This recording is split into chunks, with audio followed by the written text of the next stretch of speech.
kalau ngeluarin surat keputusan jangan kata-kata ini asal kertas HVS, kan yang penting produk yang SK, nggak asal gitu.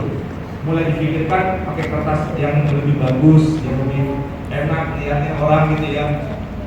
Tapi kalau saya dapat informasi dari Pak Ratu, katanya sertifikat pelatihan kita dicetak oleh PRUI kan ya. Nah itu udah kuat, udah sertifikat luar biasa. Jadi nggak sekedar bikin produk itu berupa sertifikat, tapi juga berasa servis. Ya, kira-kira kayak gitu. Apalagi kalau pakai delivery ini misalnya pakai pos, belakangnya dikasih matras gitu ya, dikasih plastik anti air, kirim via pos buat dikirakan bisa bisnis. Jadi zaman sekarang ini ISO ini menyatakan bukan di dokumen-dokumen ISO Bapak Ibu udah pegang ya, itu bukan lagi product and services, tapi sudah bukan lagi product or services, tapi sudah products and services.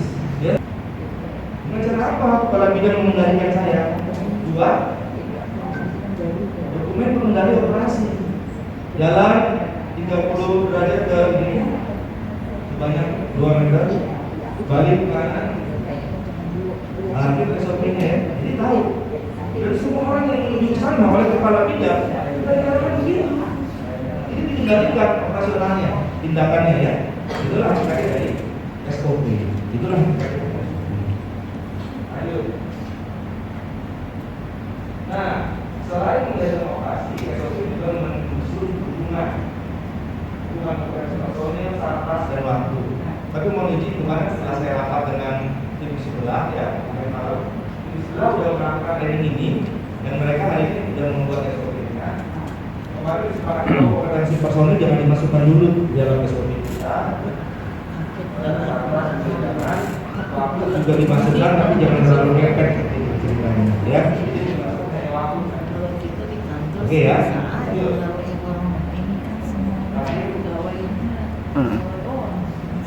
Ya. Nah, komitmen dan komunikasi. Oke, siapa yang tadi makan di mejanya, lalu di mejanya ada tulisannya. Meja ini telah disterilisasi dan dapat digunakan. Baca coba ya. Nah, itu artinya manajemen sini pakai manajemen mutu, sistem manajemen mutu. Manajemen mutu itu apa yang sudah jadi kebijakan kita, apa yang sudah dilakukan pasti dikomunikasikan secara tertulis. Pasti. Kalau kita melihat ke sekolah internasional misalnya ya, di Harvard ini aja udah dibaca, mau tidak menyalakan kendaraan ketika sedang menunggu barang mengantar basah. Jadi itu kebijakan diinformasikan, gitu ya. Jadi kalau kita melihat kantor lembaga yang banyak informasi ya, tepat guna informasinya, nah itu berarti pimpinan lembaga itu sudah menerapkan sistem manajemen informasi terus, ya. Sebagai demokrasi. Ya nggak?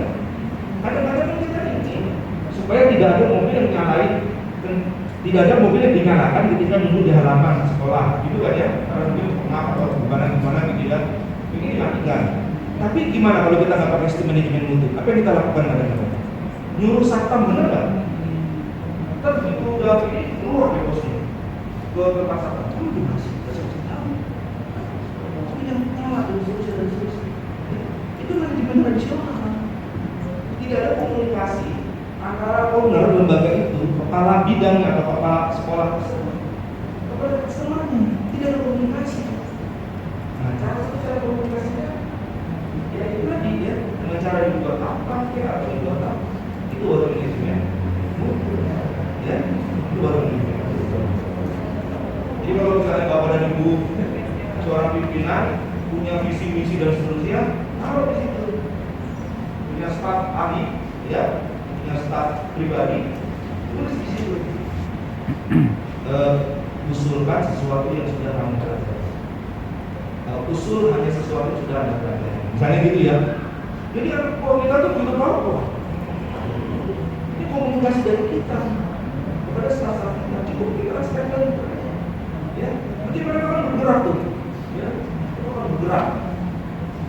Kira-kira sampai di sini gimana Bapak Ibu? Slide pertama gimana? Ada yang ingin ditanyakan nggak tentang SOP?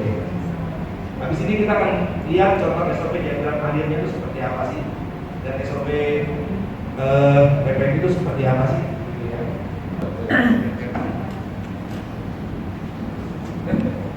makan sambil jalan. Iya.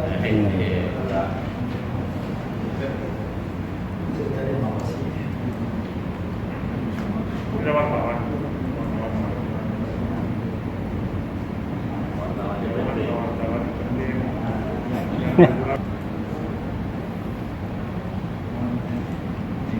Oh gitu ya, pasti grafik maksudnya.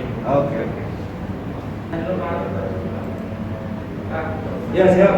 Tanya dulu yang tadi Pak. Siap Pak. Yang tadi itu kan komitmen dan komunikasi. Iya. Komunikasi bisa disampaikan baik tertulis, mungkin bisa juga dalam bentuk infografis gitu ya. Dalam bentuk video kan Iya. gitu ya. Iya. Nah kalau komitmen itu ditunjukkan dalam apa wujudnya gitu? Itu aja yang belum di. Iya. Komitmen bisa juga ditunjukkan dalam bentuk ini Pak. Seperti kalau di PPPPN itu kebijakan mutu itu kan merupakan komitmen Pak Ketum terhadap ini. Maka ditempel di ruangan depan di ruangan depan itu Pak. Gitu. Memang Bisa- intinya ada kebijakan mutu PPNI misalnya itu. Iya. Itu tulisan juga ya. Iya betul. Tulisan juga Pak. Komitmen. Ya. Baik. Nah sekarang kita ke isi pokok SOP. SOP itu sebenarnya mengandung apa sih? Tadi kan sebagai pengendali operasi kan. Nah tapi dia pertama fungsinya sebagai standarisasi, yang kedua sebagai urutan pekerjaan. Ya. Jadi standar kualitas kerja, standar alat bahan, urutan pekerjaan dan seterusnya. Ya. Ini materi mau kita berikan ke Bapak dan Ibu? Iya. Ya, harus siap. Lanjut aja, Mas. Slide berikutnya.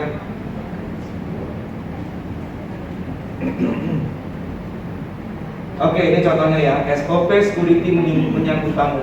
Tanda panah itu Bapak dan Ibu ini menggambarkan apa? Urutan pekerjaan, ya kan? Nah, tadi SOP ada dua tuh, urutan pekerjaan dan standarisasi, bener kan? Jadi panah-panah itu menggambarkan urutan pekerjaan. Kamu datang, security berdiri. Terus apa? Dilarang duduk kan? Kemudian yang ketiga ucapan salam. Pagi Pak, kita kan serta membuk, bener kan? Pagi Pak. Iya.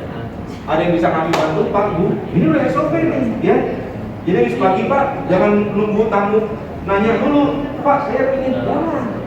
Satpam di briefing, habis kamu ucapan pagi Pak, langsung cepet. Ada yang bisa kami bantu Pak, gitu.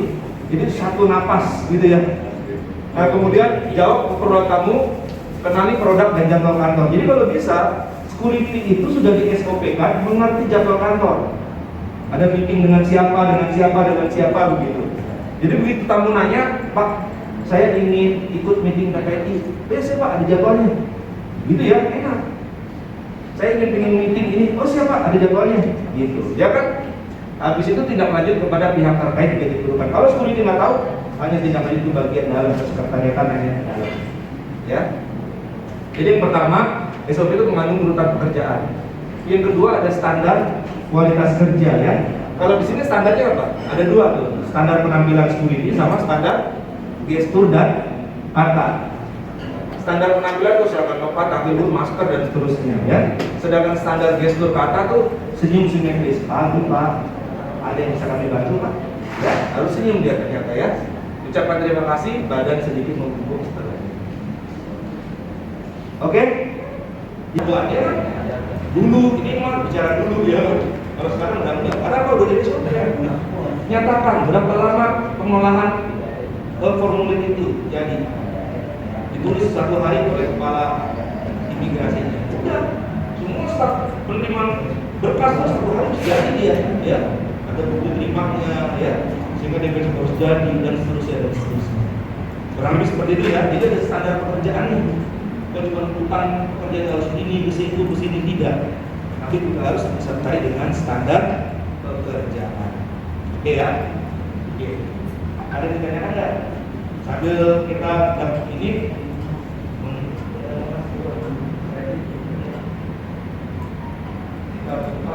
SOP dari DPP PPNJ. Udah pernah lihat belum barangnya? Belum. Oke, kita kasih lihat.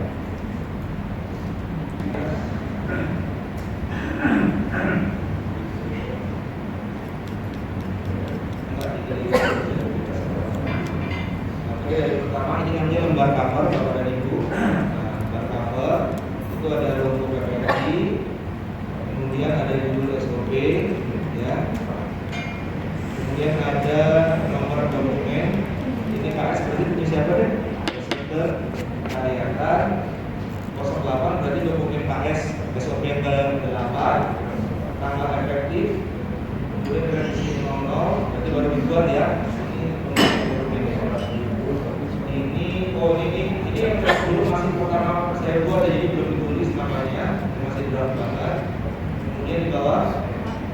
Oke, ini contoh halaman pertama ya. Halaman pertama seperti itu ya. Jadi kita kasih, kemudian ada 1, 2, 3, 4 sampai 6 apa itu kalau saya ke sana. Jadi oke, satu dulu. Jadi nomor 1 itu menunjukkan tujuannya. Prosedur ini kalimat baku saja ya. Jadi prosedur ini menentukan, ini pasti ada aja di SOP Bapak Didik nanti yang keluar. Baru di sini sesuai dengan SOP-nya. Izin Pak digedein itunya tampilannya. Nah terus ya. 150 gitu. Oke. Apa sudah terlihat Bapak Ibu? Kelihatan. Ya, jangan secara efektif. Kalau ini kan pengelolaan masukan. Nah ini juga ini terlihat agar dijalankan efektif dan konsisten. Jadi mulai agar template ya. Jadi prosedur ini menentukan. Nah itu template, agarnya template. Namanya ini bisa diganti. Ya, nanti baru dikasih ke Bapak Ibu. Atau ada baca? Ada. Dikirim nggak? Baca. Ada, dikirim grup aja ya. Biar di sini langsung workshop ya. Jangan yang tadi kan baca. Yang Microsoft Word ada. Ada. Dikirim ke ini sih Pak yang Hah? sudah dikirim semalam. Udah dikirim? Sama teman-teman. Oh, enggak, Word yang baru. Bikin yang baru. Wordnya yang baca. Iya. Udah tuh, jadi template-nya yang non template cuma ini ya. Ini yang non template. Jadi menyesuaikan judul SOP Bapak. Oke ya, saya non template ini. Ada tangan. Kemudian yang kedua ruang lingkup atau scoop ya. Ini dari mana nih scoopnya? Kalau ini kan dari terima surat sampai penghasilan. Jadi SOP ini menjelaskan, karena dijelaskan di ruang lingkupnya seperti itu, berarti SOP ini menjelaskan. SOP ini menjelaskan mulai dari menerima surat hingga mengarsipkan surat. Ya. Kalau di user review rencananya dari mana ke mana? Udah punya gambaran belum? Udah. Nanti Ibu sampaikan di sini mencakup apa hingga kemana. Gitu. Ya. Keterangan. Nah, keterangan adalah gambaran dari flowchart-nya atau diagram alirnya, ya. Surat diterima oleh Pak Sekretariat bagian penerimaan surat via pos atau via email. Yang kedua, surat masuk via email, di print atau dicetak. Staf Sekretariat menempelkan lembar disposisi. Selanjutnya menomorkan agenda surat masuk. Kemudian lembar disposisi diisi tanggal surat masuk ke Sekretariat, asal instansi dan perihal surat. Surat dan lembar diberikan kepada sekjen. Sekjen menelaah dan menuliskan disposisi surat dengan maksud dan tujuannya. Jadi dalam lembar disposisi surat itu ada maksud dan tujuannya. Ya.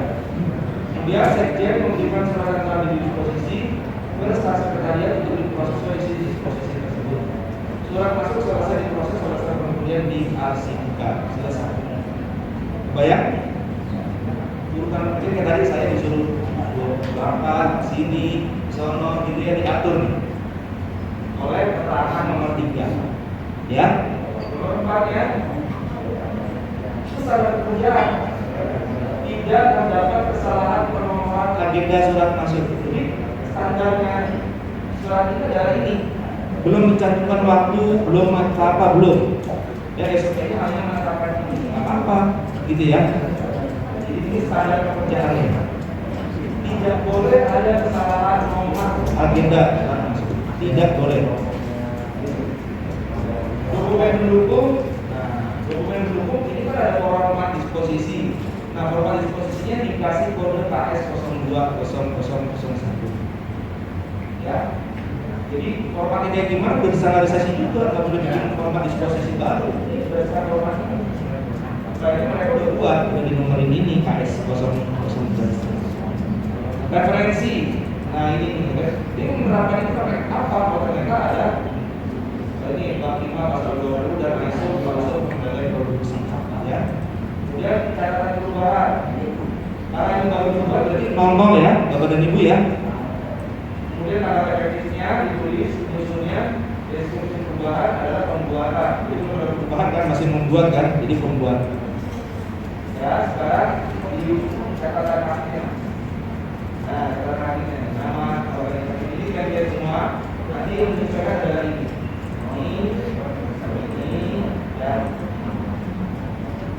Oke?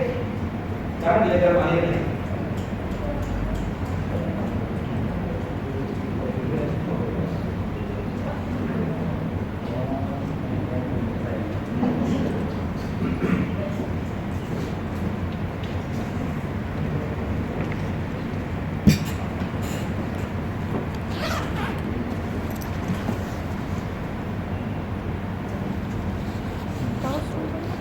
Ya, benar. Oh, lagi ngomong. Penanganan pesawatnya dia itu, khususnya penanganan barang itu, dia merasa mungkin dibanding bandara lain kurang cepat gitu Pak. Akhirnya kami diundang untuk melihat ini kenapa sebabnya. Kira-kira kalau Bapak dan Ibu jadi saya, Bapak dan Ibu melihat apa? Pertama kali. Iya, diagram akhirnya. Kita baca dulu di situ. Habis itu kita cocokkan dengan realita lapangan Pak. Oh, udah sesuai nih diagram akhir sama realita lapangan. Baru kita kotak-atik diagram akhirnya Pak. Di situ Pak. Jadi ternyata saya temukan di Angkasa Pura itu pengecekan barang itu 2 kali Pak. Karena pengecekan pertama dia nggak pakai teknologi, yang kedua baru pakai. Di situ ada yang wasting time gitu Pak. Ada mubazir waktu. Akhirnya saya usulkan kepada pimpinan Angkasa Pura kalau bisa SOP-nya seperti ini. Gitu Pak. Jadi memang mengenai waktu tergantung kepada organisasi tersebut. Nanti ketika dia merasa kalah bersaing, dia pasti akan memperbaiki diri Pak. Dituntut oleh pelanggan. Tidak ada waktu efektif Pak. Jadi kan harus ditentukan waktu efektif itu. Iya.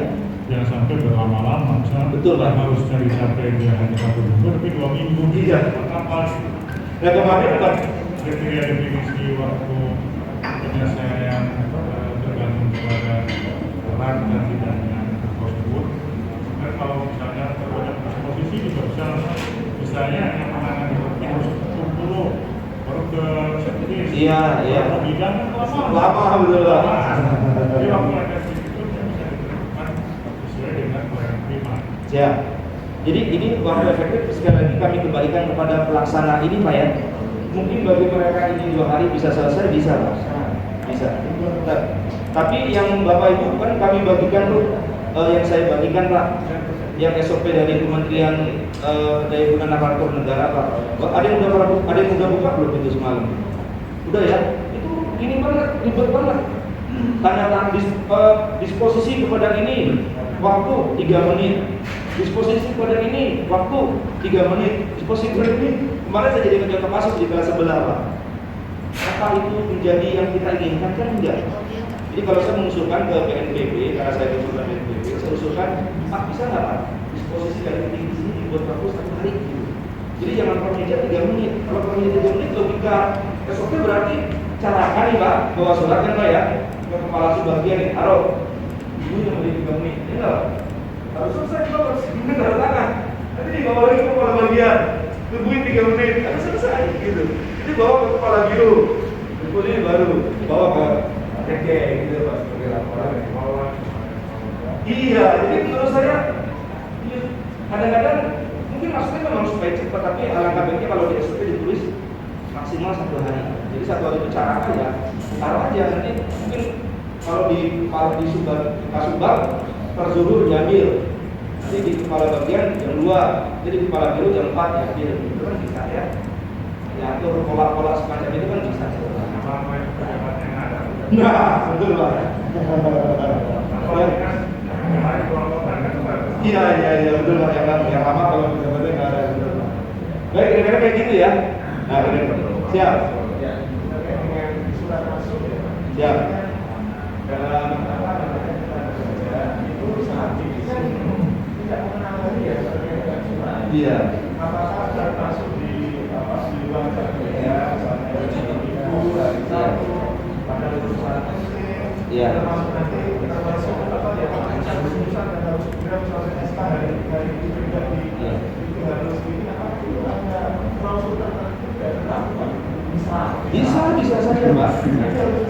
Betul. Tidak boleh mengeluarkan surat di hari ibu. Betul. Ada referensinya. Di mana? Surat masuk di hari ibu kemudian tidak ada. Kalau ada hal yang penting, SOP kita perlu diterjemahkan. Perlu Pak. Perlu dicantumkan.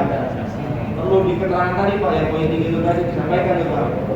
Jika jatuh pada hari ini bunyi mail gitu ya Pak, maka diproses pada hari ini.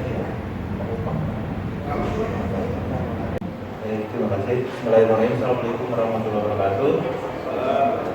Dari Simpokom, mungkin kita mulai dari analisis dan evaluasi isu-isu konteks internal organisasi.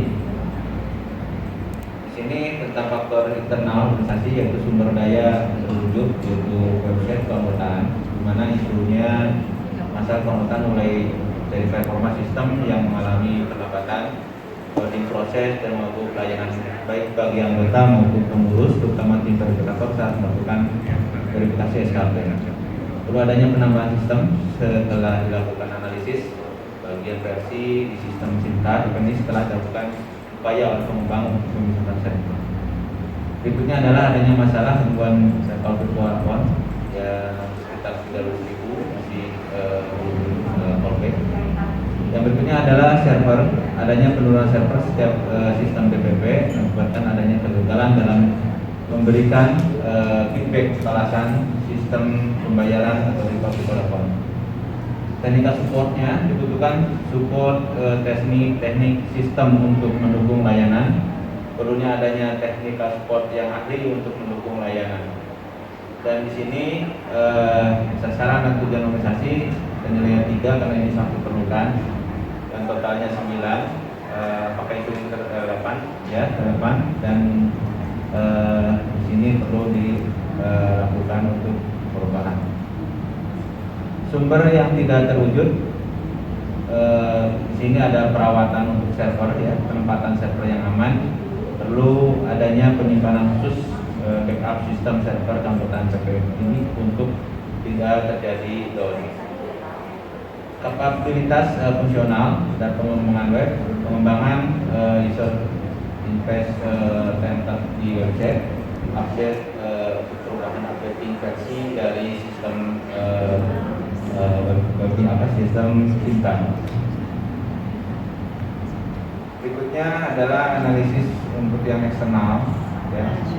Dari politik kebijakan informasi teknologi yaitu sistem keamanan data database anggota sehingga memerlukan kebijakan khusus penggunaan database. Dari sistem ekonomi adanya perubahan harga server dan updating sistem yang berubah-ubah setiap tahun sehingga disesuaikan dengan harga kurs dolar. Sosial, berbagai macam keuntungan anggota dalam mengaplikasikan sistem SIMCA yang beraneka ragam yang mengakibatkan perlu adanya sosialisasi terencana. Untuk teknologi, perubahan dan peningkatan versi sistem sesuai dengan perkembangan teknologi. Yang berikutnya adalah peningkatan kapasitas server sesuai peningkatan pemakaian data yang dipakai. Karena setiap tahun keanggotaan semakin meningkat. Ini juga dikira perlu ya untuk sasaran tujuannya dan nilainya 3. Ini perlu sangat penting ya untuk mendukung layanan di organisasi.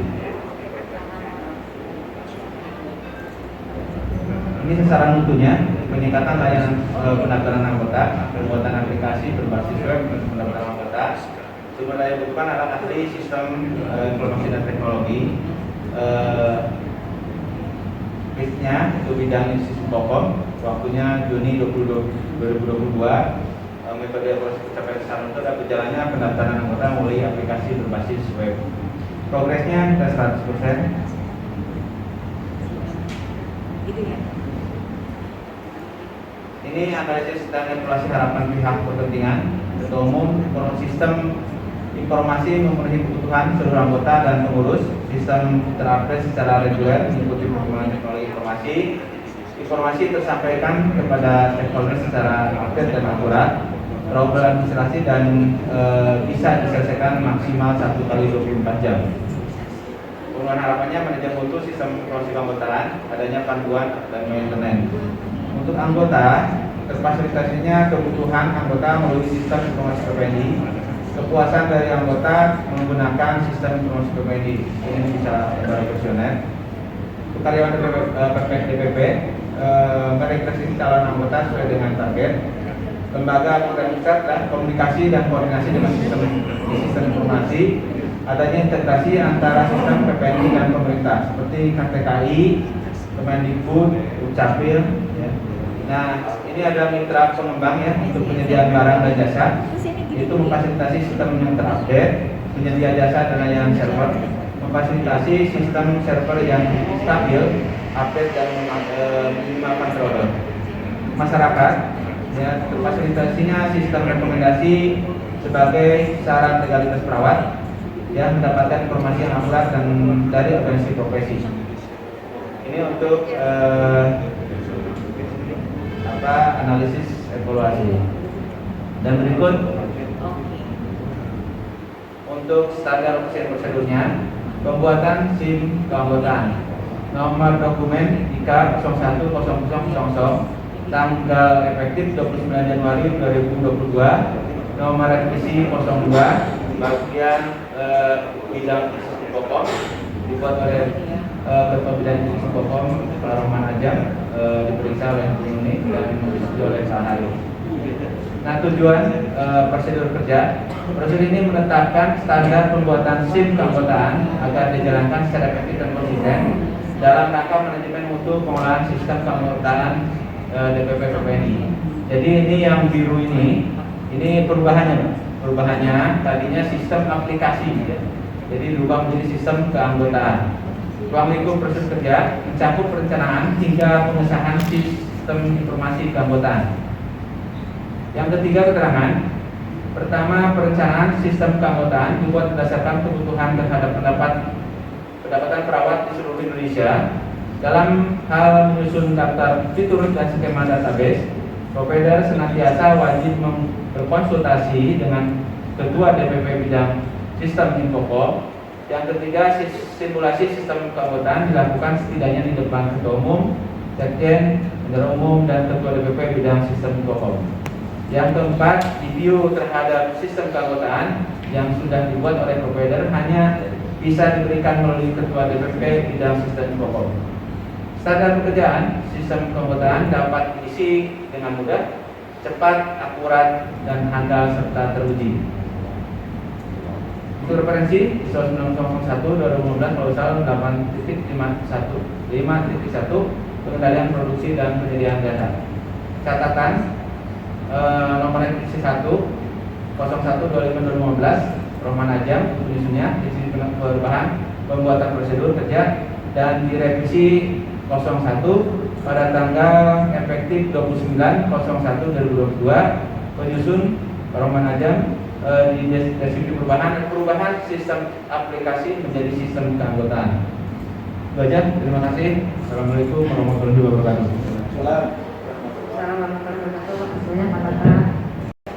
Yang kelima adalah sasaran mutu.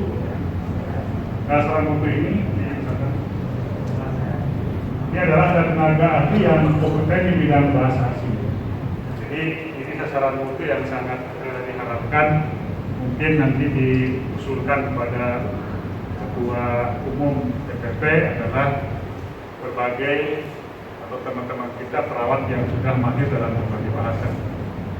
Kemarin mungkin yang terkait dengan rekrutmen bekerja di tenaga di luar negeri termasuk Kuwait dan Saudi Arabia kemudian Jepang, ternyata peminatnya sangat kurang. Saya mencoba di DPW Banten untuk membuka pendaftaran, ternyata dari bulan April dengan Mei cuma satu yang daftar.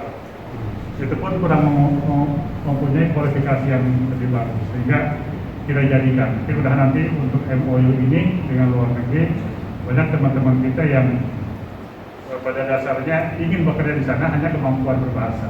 Nanti mudah-mudahan bersama dengan pemerintahan agar legal aspeknya ditempuh sehingga mendapatkan tenaga yang kualifikasinya bagus untuk bekerja di luar negeri. Bagi contoh.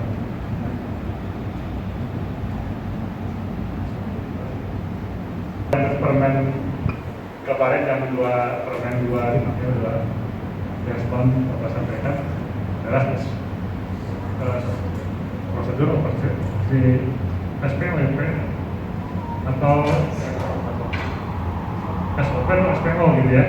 Yang sekarang bahas adalah SOP gitu ya. Jadi SOP. SOP kerjasama dalam negeri dan luar negeri, nomor waktunya BK titik 01.00. Tanggal efektifnya kita buat sekarang ini tanggal 30 Januari. Kemudian nomor resinya belum pernah direvisi dan belum pernah disurvei, dan kita baru pertama kali masuk di pembuatan ISO ini. Kemudian pilih dokumen bidang sama dalam negeri dan luar negeri. Ini yang pertama adalah Pak Agung Waluyo, Ketua Departemen Bidang Kerjasama dalam negeri dan luar negeri, diperiksa oleh Ibu Duni, mungkin silakan. Kemudian ditandatangani oleh Pak Ketua Umum. Lanjut, tujuan prosedur kerja pertama adalah prosedur ini menentukan standar pembuatan perjanjian kerjasama yang akan dijalin oleh DPP PPNI dengan asosiasi profesional kesehatan, institusi, lembaga, perusahaan, dan departemen lain di tingkat nasional maupun internasional. Kedua, dalam lingkup prosedur kerja adalah satu, pengajuan pengusulan kerjasama hingga penandatanganan MOU atau Memorandum of Understanding serta menjadi bersama PKS oleh kedua belah pihak. Keterangannya adalah kerjasama yang dibina antara DPP PPNI dan pihak internal, eksternal dapat berupa kerjasama dengan perhimpunan asosiasi, institusi, lembaga, dan perusahaan. Jadi semua usulan lembaga dari institusi, perusahaan, dan sebagainya kita masuk ke DPP, karena yang dari ADART-nya adalah semua MOU perjanjian yang terkait dengan kerjasama masuk ke dalam ADART dan ditandatangani oleh Ketua Umum. Kemudian Departemen dengan kegiatan kerjasama mencakup seminar, simposium, konferensi nasional dan internasional, pertukaran perawat pendidikan dan pelatihan, penelitian di dalam pelayanan kesehatan, penanggulangan bencana nasional dan internasional, seni dan sosial budaya, serta urusan organisasi nasional dan internasional, serta disaster nasional dan internasional, serta urusan organisasi nasional dan internasional lainnya. Kemudian 3.2, kedua pihak dapat bersepakat untuk melembagakan bersama dengan menyiapkan naskah Memorandum of Understanding. Kemudian pembuatan MOU sebagai salah satu bentuk perjanjian kerjasama dalam negeri dan luar negeri dilakukan menurut mekanisme sebagaimana tertuang dalam Ketentuan Umum PPNI, itu ada RT. 3.3, pertandatanganan MOU dengan pihak dalam negeri dan luar negeri, lembaga pemerintah dan non-pemerintah, institusi LSM. Nah, harus dilakukan oleh PPNI. 3.4-nya, rencana naskah MOU dapat membuat bidang bersama dalam bidang luar negeri dengan memperhatikan pula aturan tentang pusat.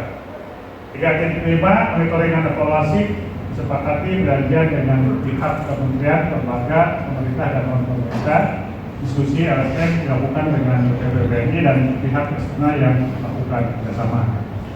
Kemudian standar pekerjaan, tidak terdapat kesalahan dalam tulisan MOU PKS. Kemudian tidak terdapat kesalahan dalam penentuan pihak yang menandatangani MOU dan PKS. Waktu pelaksanaan sesuai dengan yang ditetapkan oleh SOP ini.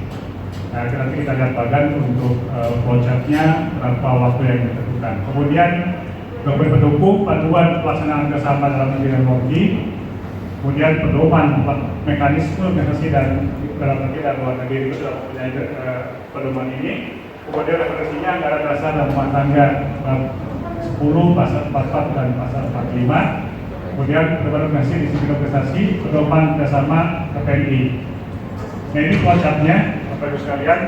Pertama, surat yang mengajukan dari lembaga dan investor atau swasta atau LSE masuk ke dalam umum ya, masuk ke dalam sekretariat.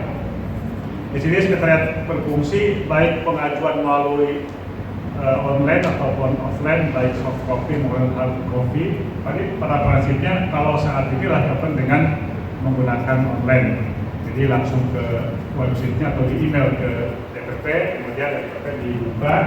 Kemudian ini 1 hari ini begitu sudah masuk langsung diberikan disposisi oleh sekjen. Terus surat itu dinomori, dokumentasi, surat masuk langsung ke sekretariat dan dokumentasikan dan disposisi. Disposisi ini langsung kepada Ketua Departemen Bidang Kerjasama, ke Pak Agung. Jadi dari disposisi langsung ke Pak Agung. Nah, waktunya ini 6 hari. Kenapa lama di sini? Karena di sini ada proses pembuatan naskah, monitoring, kemudian kita kunjungan melihat apakah betul tidak mereka mengajukan permohonan ini bentuk PT atau CV-nya atau bentuk komendernya atau dan sebagainya, kita akan lihat di sini. Makanya waktu 6 hari.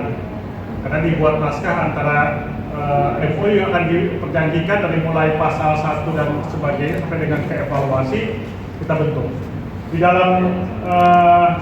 dalam departemen ini kepala bidang sama ini akan meneliti, menelaah dan sebagainya. Kemudian, jadi kalau misalnya mungkin Pak berkaitan dengan kita punya form yang online Pak, lebih bagus sepertinya. Jadi mereka tinggal membuat klik dokumen di scan, masukin, dikirimkan, sehingga tinggal pakai order saja. Kalau misalnya berkasnya oke, nggak lama-lama ini pasti masuk ke penandatanganan ini kedua belah pihak ya, kedua belah pihak baik yang mengajukan dengan ketua DPP atau diberikan mandat oleh DPP ke ketua departemen, silakan bisa dilakukan. Waktunya 1 hari penandatanganan langsung bermaterai disaksikan oleh semua anggota Departemen Luar Negeri Dalam Negeri, tangan, MOU. Setelah tangan langsung diberikan ke pemohon. Pemohon ini langsung melakukan kegiatan. Jadi proses ini ada perjanjian, misalnya ada bagi hasil, misalnya ada muncul keuangan bagi hasil, baik disepakati apakah 40-40 atau 40-60 atau 70-30. Disepakati di MOU, naskah PKS ya, naskah perjanjian kerjasama dalam bentuk PKS, sehingga mereka melakukan kegiatan. Jadi alur seperti ini untuk belakangnya kita di pedoman sudah ada, di pedoman kerjasama luar negeri sudah ada semua pasal-pasal yang akan mengkait terhadap proses ini.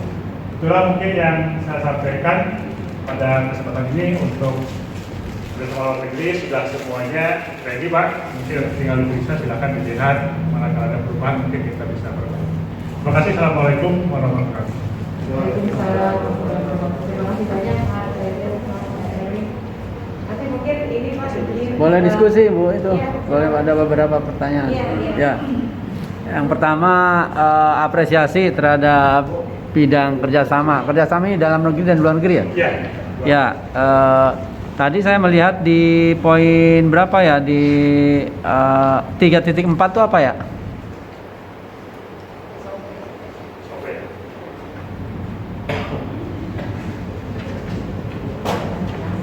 Ya, itu apa maksudnya itu ya? Kak, apakah belum selesai kalimatnya itu?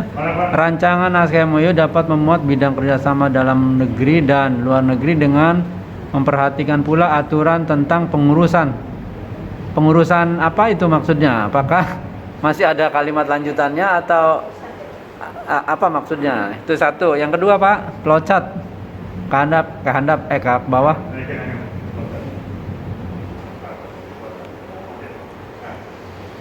Nah, kalau dilihat dari flowchart ini kan nampaknya PPNI sebagai pihak yang menerima saja, menunggu gitu, tapi tidak proaktif gitu.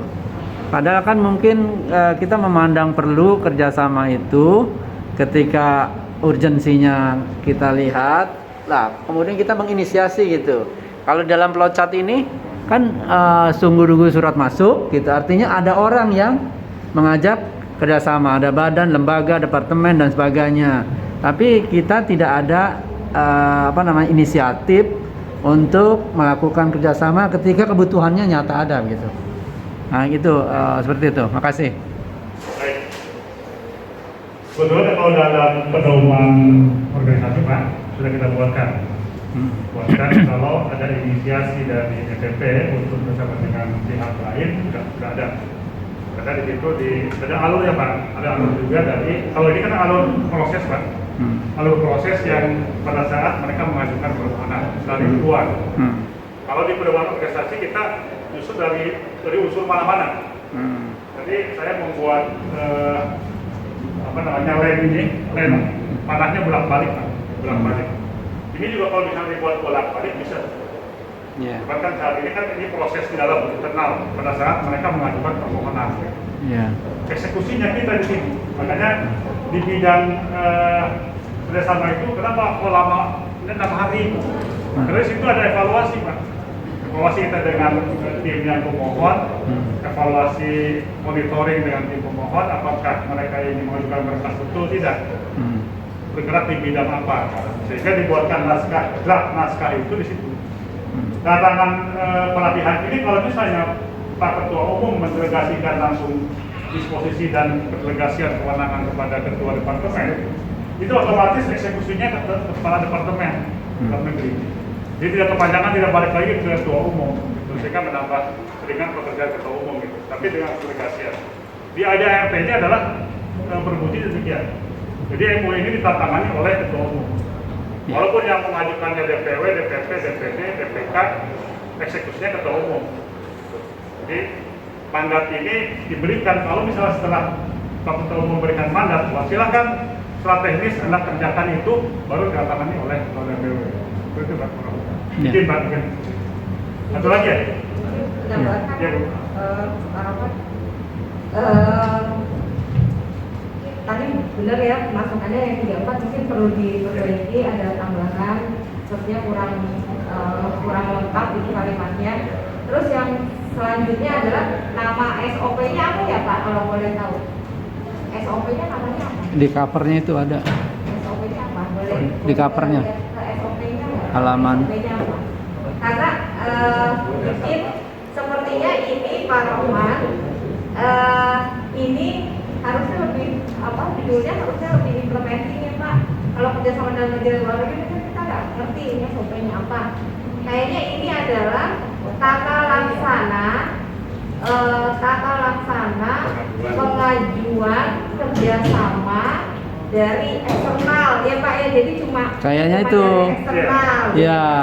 Mungkin gini Pak, mungkin satu-satu Pak. Jadi Ya. karena kan memang yang lebih banyak karena kita lebih ke pelanggan itu dari eksternal Pak. Kalau yang dari inisiatif dari DPP sendiri sepertinya mungkin kalau dibuatkan di dalam SOP itu lebih kurang